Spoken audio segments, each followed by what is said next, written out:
Salut tout le monde, la jasette autour de la table cette semaine. Ça, c'est une question que j'ai eue, mais je vais y répondre pareil, je me fais souvent poser. Penses-tu prendre une retraite? Non. Parce que je vois pas ce que je fais comme une job pour avoir une retraite.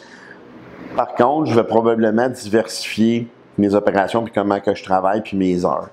C'est pas comme si je travaillais comme la job que mon père a eu toute sa vie chez Post Canada. Tu travailles 30-35 ans chez Post Canada, tu reçois ta retraite, ou comme ma blonde qui est policière, qui fait son 25-30 ans, puis tu reçois ta retraite.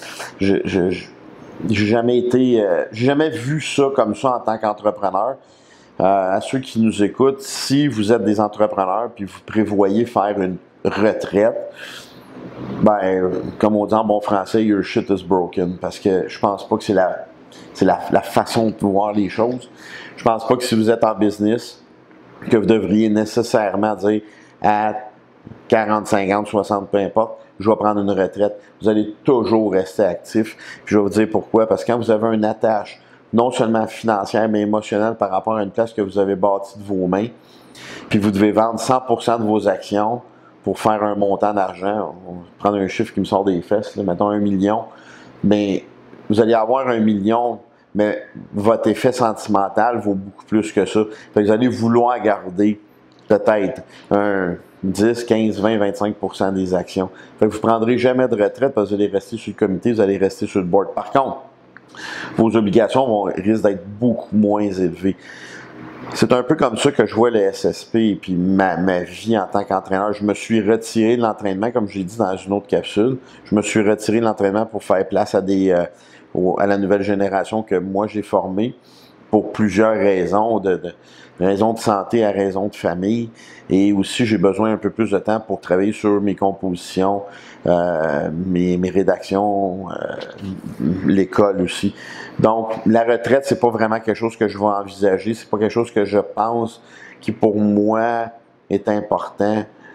Puis, ça m'a fait toujours un peu rire quand je voyais des gens qui commençaient leur métier, puis il leur reste 25-30 ans à faire, puis en partant de tabarouette, j'ai hâte à la retraite. Je disais, je peux-tu te dire, kid, que t'arrêtes d'avoir être longue en tabarouette, là, parce que si à chaque jour tu as hâte à ta retraite, ça fonctionnera pas. Fait que moi, je vois ça comme, c'est un peu le cliché qu'on connaît tous, là, fais ce que t'aimes et puis tu travailleras pas pendant de toute ta vie. Il me semble que c'est une affaire dans ce style-là. Moi, je fais ce que j'aime, mais je vais être honnête, j'ai jamais eu vraiment l'impression que j'ai travaillé dans ma vie.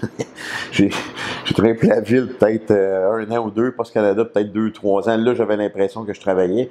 Mais la minute que j'ai commencé à entraîner du monde, je voyais ça comme si je bonifiais une aide, puis la santé des gens, puis que les gens venaient me consulter pour être mieux. Fait que j'ai jamais vraiment senti que je travaillais, mais c'était beaucoup plus, je me sentais comme j'élevais la vie des gens à un autre niveau. Quand ces choses-là arrivent, je veux dire, c'est pas quelque chose qui me vient à l'esprit, la retraite. Mais aider le plus de monde possible, oui. Si vous avez d'autres questions à ce sujet-là ou d'autres sujets qui vous intéressent, sspbarbellclub.com, sspbarbellclub.gmail.com, notre page Facebook SSP Barbell Club. Sur ce, restez forts, on se voit la semaine prochaine. Salut!